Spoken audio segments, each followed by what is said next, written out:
Devotion number 4, The High Cost of Letting Down. Genesis 13. Verses 1 through 4. Abram and Lot separate.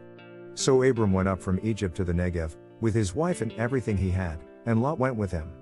Abram had become very wealthy in livestock and in silver and gold. From the Negev he went from place to place until he came to Bethel, to the place between Bethel and Ai where his tent had been earlier and where he had first built an altar. There Abram called on the name of the Lord. As soon as Abram is back in the land, there is the tent and the altar again.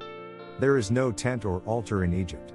That is, there is no pilgrim character, no place of worship or cleansing, and no fellowship in Egypt. But even back in the land, Abram must return to the place where he made an altar at the first, and there Abram calls upon the name of the Lord. In other words, time spent in Egypt is wasted time. There was no growth in grace in that land. He had to come right back to where he was when he went down to Egypt.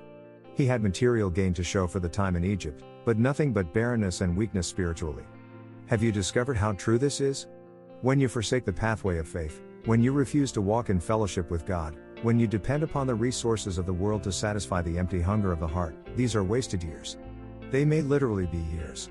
I know of those who live almost all their Christian lives in Egypt, and all they must show for it is a barren, wasted, empty, boring existence. When Abram at last returned, what did he find? There is no mention of famine when he returns, but I think the famine is still going on.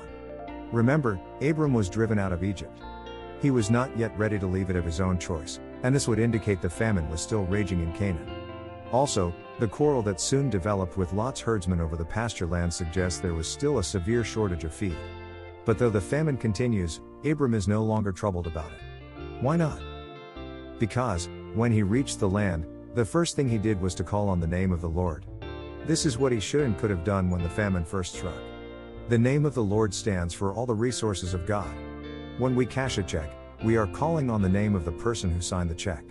When Abram calls on the name of the Lord, he is discovering the resources of God. He discovers that God can meet his needs despite the famine, the trial, or the circumstances. Just as Paul proclaims, "My God will meet all your needs according to his glorious riches in Christ Jesus." Philippians 4. Verse 19. May I, like Abram, learn that in Egypt there is nothing but heartache and sorrow and danger for me and my loved ones, but in you is all I need to meet my deepest cry.